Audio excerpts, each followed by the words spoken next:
एक झूठ से कोविड ठीक हो सकता है, जानना चाहेंगे? एक इंसान अपनी गाड़ी को सर्विस में देने के बाद अपने घर वापस लौट रहा था। ऑटो में बैठा और ऑटो में बैठते ही auto driver rear view mirror से उसकी तरफ देख रहा था और फिर उसने बात करने की शुरुआत की। आजकल कोविड केसेस बहुत बढ़ गए हैं ना। पीछे बैठा हुआ ये इंसान उसने निरस्ता से में जवाब दिया, लेकिन ऑटो ड्राइवर कहाँ रुकने वाला था। उसने कहा कि मेरी मां को भी गंभीर बीमारी हुई थी, वो कोविड की वजह से जिंदगी और मौत के बीच झूले खा रही थी, लेकिन फिर मैंने मेरी मां को ठीक कर दिया। ये इंसान जो पीछे उसकी ऑटो में बैठा हुआ था, वो प्रोफेशनली एक डॉक्टर था, अपने आप को रोक नहीं पाया। उससे पूछा, मतलब आपने उनका इलाज किया? ऑटो ड्राइवर ने कहा, मैंने इलाज तो नहीं किया, इलाज तो डॉक्टर कर रहे थे, लेकिन मैंने मां को ठीक कर दिया। इस डॉक्टर ने आगे पूछा, वो कैसे? तो इस ऑटो ड्राइवर ने बताया, एक झूठ बोल के। मेरी मां जब अस्पताल डॉक्टर के पास पहुंची तो डॉक्टर ने उन्हें देखते ही पहले दिन कह दिया था कि इनकी हालत बहुत गंभीर है, मैं शायद इन्हें बचा नहीं पाऊंगा। इस पर इस ऑटो ड्राइवर ने कहा, बस ये बात मेरी मां को मत बताना, आप इलाज कीजिए और सब मुझ पे छोड़ दीजिए। पहले दिन जब मां को वीडियो कॉल किया तो मां कुछ ज्यादा बोल नहीं पा रही थी।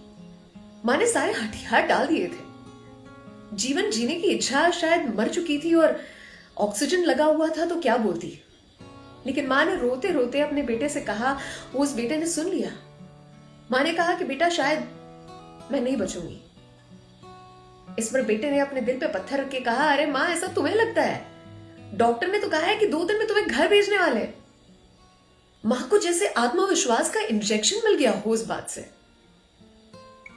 फिर क्या था, दूसरे दिन डॉक्टर मां को देखने के लिए पहुंचे और कोई सुधार नहीं था उनकी हालत में, लेकिन बेटे ने अपना झूठ जारी रखा। उसने कहा कि मां, डॉक्टर ने कहा है कि आज हालत और बेहतर है, तुम अच्छा कर रही हो। मां के अंदर वो जीने की जो इच्छा थी वो फिर जाग उठी और तीसरे दिन जब डॉक्टर उसे देखने के लिए पहुंचे तो उनकी हालत में वाकई सुधार था। डॉक्टर ने कहा, शी इज डूइंग बेटर। इस पर उस ऑटो ड्राइवर ने अपनी मां से वो झूठ जारी रखा और कहा कि मां, मैं ना कहता था, अब ये लोग तुम्हें घर वापस जाने की अनुमति देने की सोच भी रहे, बस तुम पूरी तरह से ठीक हो जाओ। इसी झूठ के सहारे धीरे धीरे करके मां एक दिन ठीक हो गई और घर वापस लौट आई। ये जो डॉक्टर पीछे बैठा हुआ था, ऑटो में बैठे सुने जा रहा था, उसके लिए एक बहुत ही विचित्र अनुभव था। वो मनी मन सोच रहा था कि सिर्फ इमोशनल सपोर्ट और आशीर्वाद के इंजेक्शन से हम अपने अपनों को कैसे ठीक कर सकते हैं। लेकिन फिर उस ऑटो ड्राइवर की बातों ने उस डॉक्टर को एक प्रसिद्ध साइको एनालिस्ट की बात याद दिलवाई, जिसका जिस्ट है कि शब्द चमत्कार करते हैं। पैरेलल ट्रीटमेंट शब्दों से ही तो होती है। मतलब मेडिकल ट्रीटमेंट या सर्जरी को शब्द रिप्लेस नहीं कर सकते, लेकिन हाँ, पेशेंट के दिमाग पर वो असर छोड़ते हैं कि अगर पेशेंट निश्चय कर ले तो वो ठीक हो सकता है। दृढ़ निश्चय, क्योंकि आखिरकार सोचे तो शरीर दिमाग की तो सुनता है। The body follows the mind. शब्दों में जादू घोलना हम में से हर किसी को आता है। आज बहुत अच्छे लग रहे हैं, आज फ्रेश लग रहे हैं, पहले से बहुत बेहतर लग रहे हैं। मतलब मुझे ऐसा लगता है कि रिकवरी रेट के मामले में आप तो वर्ल्ड रिकॉर्ड बना दोगे यार। वजन थोड़ा सा बढ़ा है क्या? मतलब चेहरे पर जो नूर लग रहा है, ये सारे सफेद झूठ है। एक सफेद झूठ बोल के किसी का दिन बना दो, वो जी उठेगा।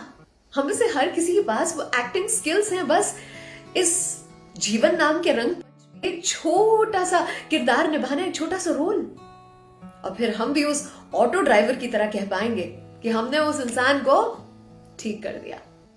डॉक्टर निमित ओझा, आपकी ये कहानी मुझ तक पहुंची और मैं अपने आप को रोक नहीं पाई। It is such a positive story.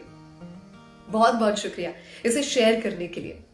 तो बस आज का होमवर्क, आज का टास्क इतना ही है कि किसी एक इंसान को विश्वास दिलाएंगे कि वो ठीक हो जाएगा और सब कुछ पहले जैसा हो जाएगा। बस हाथ थामे रखना किसी का, दुनिया की भीड़ है भारी। हाथ थामे रखना किसी का, दुनिया की भीड़ है भारी। वो इंसान अकेले अकेले खो न जाए, ये आपकी है जिम्मेदारी।